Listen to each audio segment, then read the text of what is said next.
Cette recherche porte sur la dynamique familiale de la personne porteuse de troubles du spectre de l'autisme et plus précisément sur le développement identitaire des frères et sœurs de l'enfant TSA. Elle est issue d'une collaboration entre l'Université de Lorraine et le Centre Ressources Autisme de Lorraine et elle a été financée par le groupe Malakoff Humanis via le comité de coordination Action Handicap. Il est reconnu actuellement, tant par les chercheurs que par les praticiens, que le handicap d'un enfant a des répercussions sur le vécu de l'ensemble des membres de la famille et qu'il peut impliquer des remaniements pour un ajustement de l'équilibre familial.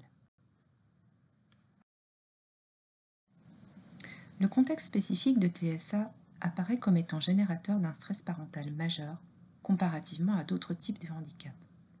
Un stress qui impacte la qualité de vie globale de la fratrie, les relations fraternelles étant d'autant plus impactées que les troubles du comportement de l'enfant TSA sont marqués.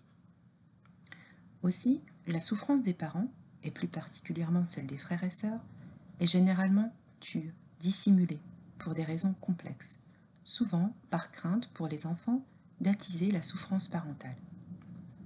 Dans ce contexte, voit le jour depuis une dizaine d'années des dispositifs d'accompagnement de la fratrie, dispositifs qui peuvent être individuels ou collectifs. Dans le cadre de cette recherche, nous nous centrons sur une prise en charge à partir de groupes de parole. La création de groupes de parole à destination des fratries découle de la mise en œuvre de groupes de parole à l'attention des parents confrontés au handicap. Elle vise l'expression des affects et représentations en lien avec le handicap et la construction d'une position personnelle. L'intérêt de ces groupes est de faciliter la compréhension du handicap, de diminuer certains affects tels que la honte, la culpabilité, la solitude, qui sont fréquemment éprouvés par la fratrie, et elle vise également la communication intrafamiliale. Il s'agit d'intervenir en amont pour prévenir le risque d'inadaptation psychologique. L'évaluation des effets de ce type de dispositif a été réalisée jusque-là dans deux cadres d'investigation très différents. Dans le cadre de recherches expérimentales, dans une approche psychoéducative, des recherches menées sur des effectifs conséquents, et dans le cadre d'investigations cliniques avec une approche thérapeutique à partir d'une analyse réalisée dans l'après-coup sur des effectifs généralement beaucoup plus restreints. Ici, nous proposons donc de dépasser ce clivage et de rendre compte de la spécificité des processus psychologiques qui sont engagés dans ces groupes à partir d'une recherche appliquée. L'objectif de la recherche est d'évaluer précisément les effets de la participation à un groupe de parole sur le développement psycho-affectif de la fratrie et l'évolution de la dynamique familiale. Il s'agit de se donner les moyens de pouvoir dégager les enjeux développementaux spécifiques à la population accueillie et à terme de fournir des repères théoriques et méthodologiques à l'attention des praticiens engagés dans la mise en œuvre de ce type de dispositif. Deux livrables seront produits à l'issue de la recherche, un guide technique à destination des professionnels et un jeu interactif à destination des familles. Le dispositif est implanté au Centre Ressources Autisme de Lorraine et comprend deux groupes d'âge, des enfants de 5 à 11 ans et des adolescents de 12 à 17 ans. Les groupes sont co-animés par une psychologue expérimentée d'orientation systémique et une étudiante stagiaire de master en psychologie du développement. L'animation s'effectue selon des règles de libre association et s'appuie sur l'utilisation d'objets médiateurs ou objets flottants. L'évaluation du dispositif se réfère à une grille de lecture psychodynamique et systémique, avec un entretien préalable systématiquement proposé à la famille et l'enfant ou adolescent concerné avant l'entrée dans le groupe, une observation des processus de groupe réalisé au fil des séances et un bilan proposé en fin d'année sur le modèle de l'évaluation préalable. L'entrée dans le groupe n'est donc pas systématique mais dépend des besoins repérés. Selon le cas, d'autres modalités d'accompagnement peuvent être proposées grâce à un réseau de partenaires locaux.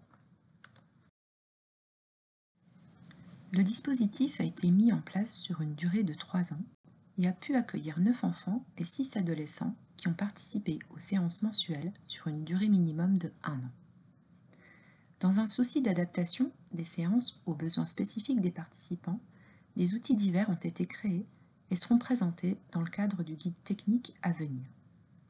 Il est intéressant de noter qu'un café des parents s'est organisé de manière informelle entre les parents des participants à qui une salle a été laissée à disposition durant les temps de réunion.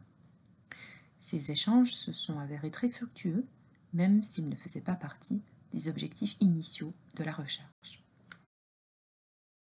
À ce stade de la recherche, l'analyse révèle une diminution progressive de l'anxiété, de la jalousie chez les enfants participants et une tolérance accrue envers les comportements de l'enfant TSA. Cela a pu passer de façon transitoire par une période conflictuelle, car les frères et sœurs s'autorisaient davantage à exprimer leurs affects, leurs frustrations face à la situation.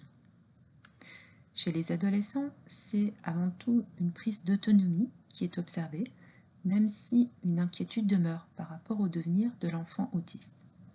Certains adolescents adoptent un rôle d'aidant assez prégnant tant à l'égard de l'enfant autiste que de leurs parents, ce qui peut induire parfois plus de difficultés de séparation. Après des résistances initiales qui ont dû être levées, l'effet majeur observé est une amélioration de la communication intrafamiliale et une décentration par rapport à la problématique de l'enfant TSA. La dynamique familiale apparaît globalement plus apaisée, ce qui peut induire du coup un contexte de soins pour l'enfant autiste. Le traitement global des données est en cours de réalisation. Les résultats feront l'objet de publications prochainement. Les livrables en cours de construction seront diffusés par le biais du réseau InterCRA. Vous pouvez adresser vos questions relatives à cette recherche à l'adresse mentionnée ci-dessous. Je vous remercie de votre attention.